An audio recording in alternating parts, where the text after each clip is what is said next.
tardes, hermanos, hermanas, amigos. Vamos hoy a iniciar un nuevo ciclo de estudios bajo el epígrafe, bajo el título de discipulado.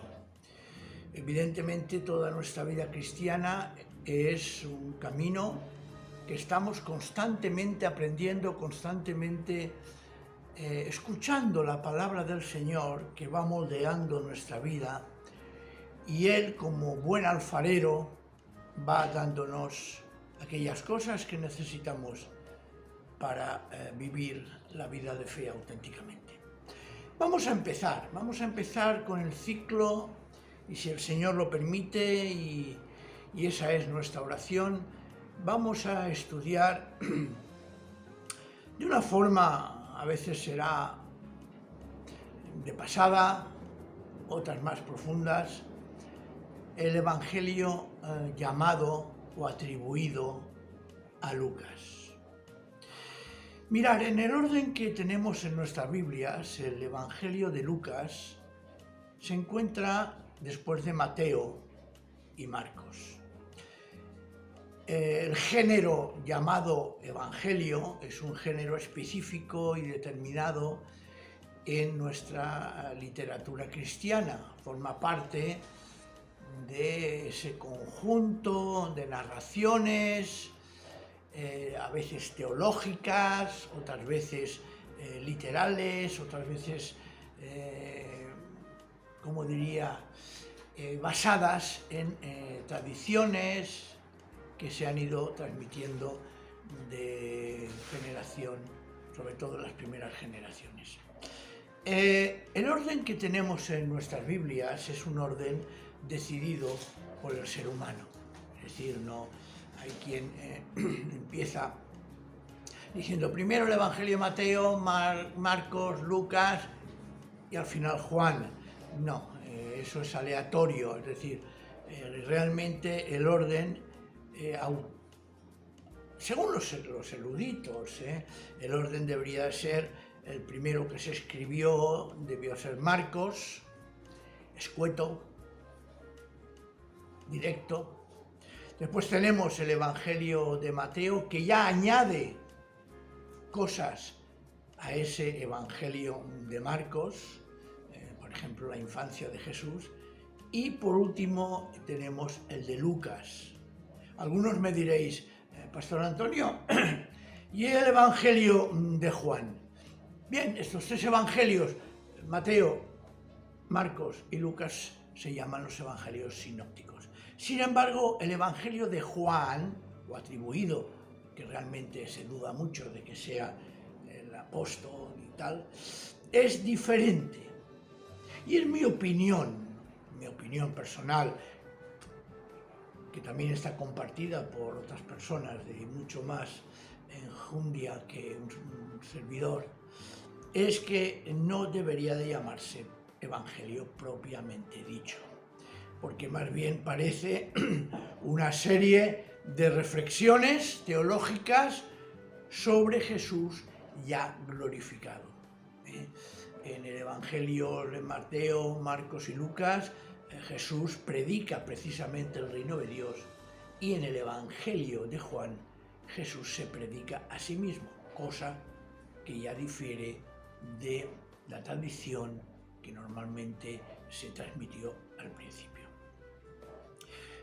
También hay que decir que la transmisión, no solamente de Lucas, sino de prácticamente casi todo el Nuevo Testamento, se produce paulatinamente, es decir, no se escribió todo de golpe. Concretamente, los evangelios parece ser que hay una transmisión oral, es decir, los que estuvieron con Jesús hablaban con otros, comentaban: el Señor Jesús hizo esto, el Señor Jesús dijo lo otro. Tenemos el Evangelio de Tomás, por ejemplo, que es una colección de dichos de Jesús, que nos puede indicar un poco lo que sucedió. Esa tradición oral se plasmó después en notas, en apuntes. De hecho, los primeros predicadores cristianos solían llevar, parece ser, una especie de relación para recordar de dichos de Jesús. Estos dichos de Jesús formó un cuerpo. Algunos le atribuyen pues que evidentemente fue diluido después con la confección y la realización de los evangelios. Por lo tanto, vemos que Marcos, Mateo y Lucas podemos llamarlos los evangelios sinópticos. Ellos también en su formación hay un proceso. Y, por ejemplo, Lucas, que es el que vamos a estudiar nosotros, por uno de esos motivos por el que lo vamos a estudiar, porque recoge prácticamente todas las tradiciones orales y escritas para el Lucas confeccionar su evangelio. Incluso había lo que se llama la fuente Q, la fuente Keller, en alemán Keller es fuente, en la cual pues parece ser que aparecen también estos escritos dichos de Jesús. De hecho, los evangelios pues expresan cada uno desde su punto de vista las historias, las narraciones, los hechos de Jesús. En algunos pueden haber, porque los hay, hemos de ser sinceros, porque es así, ciertas diferencias en cuanto al tiempo. Por ejemplo, Juan nos habla de Jesús en el templo tirando las mesas de los cambistas al principio del Evangelio, mientras que los otros lo ponen al final del Evangelio. Tenemos, por ejemplo, la historia famosa de los hijos de Zebedeo, en que le piden a Jesús ocupar los mejores lugares en su reino. En unos son los hijos y en otros son su mamá, como cualquier mamá lo puede hacer, es coger y pedirle a Jesús: Jesús, voy a mis hijos, por favor, ponlos en los mejores lugares. Muy normal de una mamá, y las que sois madres sabéis que eso es una cosa muy normal. No la critico, al contrario, reafirmo que es extraordinario el celo que las madres tienen por sus hijos. Bien, todas estas cosas y otras más, otros detalles, ¿no? Forman parte de ese conjunto que llamamos los evangelios. En el fondo, yo quisiera decir una cosa que se nos quede muy grabado. Es una misma historia, la de Jesús, descrita, dicha y trasladada en diferentes versiones. Pero hay que añadir algo importante: todas son verdaderas. Todas son verdaderas. A pesar de esos matices, de esas diferencias, todas son historias verdaderas. Además, hay que tener otra cosa en cuenta cuando nos abordemos los evangelios. Estoy dando un esquema general aplicable a los evangelios. Nos centraremos en Lucas después. Jesús habló en arameo. Yo supongo que debía de conocer también el latín y el griego, ¿no? Pero Jesús habla en arameo. Y tenemos detalles en los evangelios. Por ejemplo, Talita Kumi, cuando dice levántate, ¿no? O cuando dice Elohim, Elohim, lama sabactani, o cuando habla de Corbán, ¿no?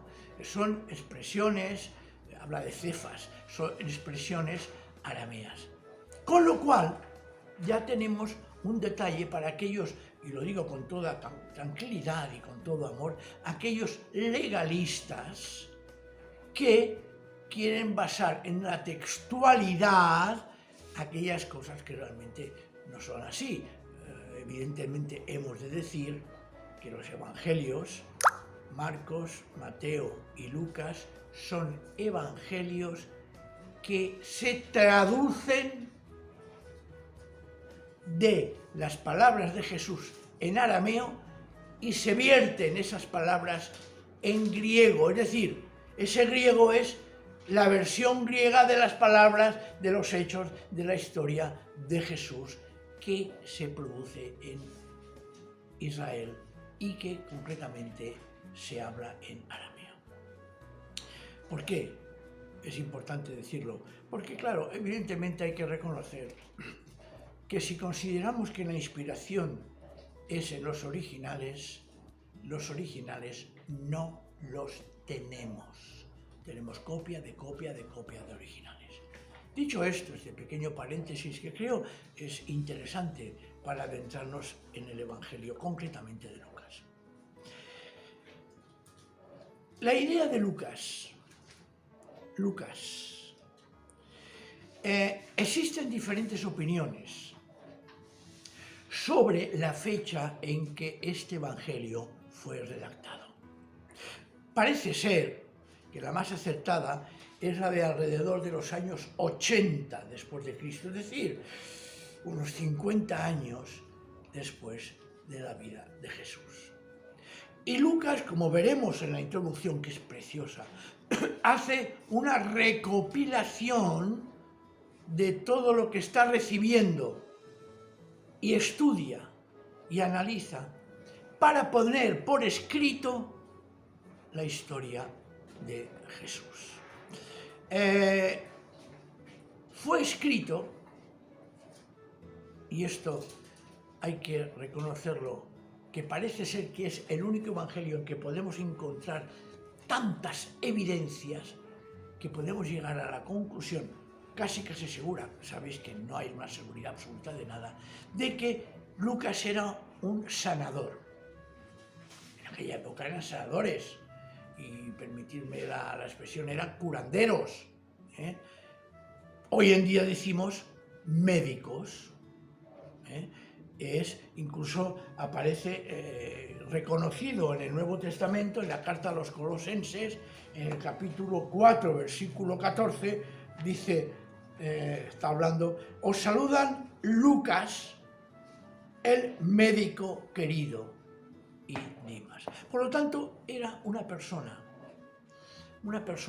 con una cierta cultura, unos ciertos estudios. Está escrito en griego el Evangelio de Lucas, pero un griego culto, pero asequible al pueblo. Por ejemplo, tenemos, tanto que podemos hablar de los escritos en el Nuevo Testamento, la carta a Santiago es una carta de un griego, parece ser fatal, con faltas incluso de ortografía. En este caso Lucas no. Lucas escribe con un griego culto, pero un griego asequible al pueblo. El pueblo podía entenderlo perfectamente. Sabéis que en la literatura están los grandes personas que escriben con términos muy técnicos. Hay otras personas que escriben con un lenguaje muy coloquial entre nosotros, y hay personas que escriben de forma muy baja, utilizando palabras que a veces... Mirad, ¿queréis un ejemplo? Que os lo voy a dar tranquilamente. Según qué versiones, a Jesús lo acusan de bebedor y comedor. En otras versiones utiliza otras palabras, glotón y borracho, como en la versión que normalmente estoy utilizando, que es la palabra. Evidentemente, Lucas escribe, pero escribe de una forma entendible. También Lucas parece ser que escribe no solamente el Evangelio, sino que añade otro escrito, otro libro, que es el Hecho de los Apóstoles. Esto es, lo iremos estudiando conforme vayamos profundizando y viendo los textos del Evangelio. Según los escritos de la época, estaba casado y parece que murió hacia los 84 años de edad. Además, hay una característica que hay que tener muy presente, que no fue discípulo directo de Jesús. Parece ser que sí que acompañó a los apóstoles. Igual que se dice que Marcos estuvo con Pedro, parece ser que Lucas estuvo con Pablo. Era además un judío se llamaba en aquella época prosélitos, es decir, es un creyente venido del paganismo y que se había convertido al judaísmo, pero que además no era de raza judía. La copia más antigua que tenemos del Evangelio es un papiro aproximadamente del año 200, es decir, había pasado 100 y pico de años de la redacción que hizo Lucas del Evangelio, por lo cual sabéis que con el tiempo el soporte que se llama de la escritura se va deshaciendo y se va perdiendo. Fue además escrito para ser leído en voz alta como Apocalipsis y, como veremos, va dirigido a un amigo o un creyente llamado Teófilo. Lo veremos en la introducción. Este evangelio además tiene una característica. Se inicia lo que es propiamente el evangelio en Galilea. ¿Por qué digo propiamente el evangelio? Porque la introducción de Lucas, en que habla de los relatos de la infancia, etcétera, el nacimiento de Jesús en el capítulo 2.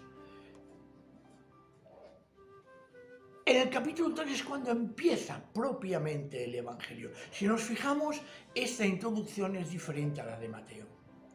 ¿Por qué? ¿Qué sucede? Pues porque a veces había que llenar un espacio para comprender por qué, cómo y para qué aparece Jesús. Entonces, hasta el capítulo 3 parece ser que es una introducción a lo que es propiamente la aparición de Jesús, que es con Juan el Bautista en su bautismo. Diferencias, claro que sí.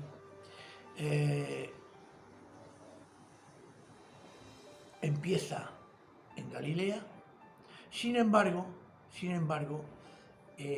hay otros evangelistas que Jesús hace que acabe su presencia con ellos en Jerusalén. Lucas, pues, presenta a Jesús como culminación de la historia de salvación y después de su resurrección y partida al Padre. Hay una diferencia curiosa en cuanto a Lucas, cuando vemos que en el Evangelio de Lucas es el mismo día de la resurrección que Jesús da instrucciones a sus discípulos y parte hacia la presencia del Padre y sentarse a su derecha, ¿no? Sin embargo, en Hechos 1:3 nos explica que han de pasar 40 días para que Jesús parta al Padre. La presencia, repito, del Espíritu Santo en este precioso texto es algo increíblemente presente. Y digo increíblemente porque nosotros estamos acostumbrados a pensar que es a partir de Pentecostés, que la presencia del Espíritu es más evidente. Aquí en Lucas es ya desde prácticamente el principio que el Espíritu Santo tiene su papel y su protagonista. Desde la presencia Zacarías, del ángel que le anuncia que tendrá Juan Bautista, hasta después la presencia del ángel y la acción del Espíritu Santo separando a aquel hijo que va a tener María para que se constituya como Mesías. Podemos, cualquier libro que tengáis de cualquier Biblia, hay una instrucción, una introducción en la que podemos ver perfectamente cómo Jesús vive y manifiesta precisamente la palabra del Evangelio. Lucas, pues, vamos a empezar leyendo el primer texto que encontramos en Lucas. Lo tenemos en el capítulo 1, versículo 4, y seguramente haremos unas pinceladas y después seguiremos en otro momento, porque las introducciones siempre son pesadas, las introducciones siempre son un poco, como diría yo, difíciles de asimilar. porque en el fondo lo que deseamos es saltarnos la introducción para introducirnos en el texto actual. Vamos a leer, y yo os aconsejo que a partir de ahora, cada día, un trocito. Mirad, las escrituras, sabéis que tienen una serie de separaciones, que esto lo hace el editor, incluso a instancia de los traductores, tiene sus encabezamientos antes de un texto. Coger y hacerlo, leer un poquito cada día del Evangelio, asimilarlo, entenderlo, escucharlo y aplicarlo a la vida. Y como siempre he dicho en estos estudios de discipulado, si hay alguna pregunta nos la podemos plantear. Vamos a leer de entrada el primer capítulo, la primera parte del Evangelio de Lucas. Dice así el evangelista, dice, muchos son los que han intentado escribir una historia coherente de los hechos que acaecieron entre nosotros, tal como nos lo transmitieron quienes desde el principio fueron testigos presenciales y encargados de anunciar el mensaje. Pues bien, muy ilustre Teófilo, después de investigar a fondo y desde sus orígenes todo lo sucedido, también a mí me ha parecido conveniente ponértelo por escrito ordenadamente, para que puedas reconocer la autenticidad de las enseñanzas que has recibido. Este encabezamiento, esta introducción es muy parecida e incluso es complementada con la que encontramos en el libro de los Hechos de los Apóstoles, que al principio no se llamaba Hechos de los Apóstoles, pero bueno, ese es el título que se le da. Dice así, fijaos, en Hechos 1, dice, querido Teófilo, vuelve a aparecer la palabra Teófilo. En mi primer libro, se está refiriendo a los evangelios, me ocupé de lo que hizo y enseñó Jesús, enseñó desde sus comienzos, hasta el día en que subió al cielo, una vez que bajo la acción de Espíritu Santo dio las oportunas instrucciones a los apóstoles que había elegido. Fijaos cómo están unidos estos dos textos. No voy a seguir este sábado. Vamos a dejarlo donde está para que esa introducción, ya lo sé, algunos me diréis, pastor, pero ¿qué podemos sacar de esa introducción? Pues podéis sacar algo importante, que yo quiero que hoy quede también claro. El cuidado y el amor que tiene el Señor para levantar personas que nos recuerden precisamente lo que es el verdadero evangelio, el verdadero mensaje evangélico. Esto es muy importante.